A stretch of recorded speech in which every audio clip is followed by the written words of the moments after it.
Jalin tali silaturahmi antara TNI dengan warga dalam program TNI Manunggal Membangun Desa ke-110 Bojonegoro. Anggota TNI lakukan anjang sana ke Rumah Kasun, Kramanan, Jatimulyo.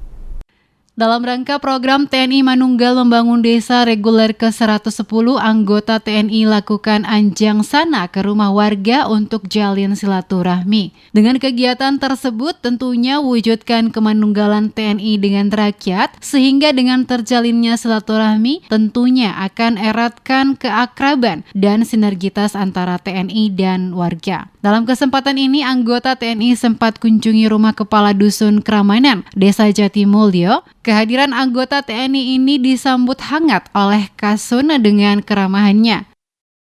Untuk saat ini lagi persiapan TPWD. Ini kebetulan pas anjang sana di rumahnya Bapak Kasun.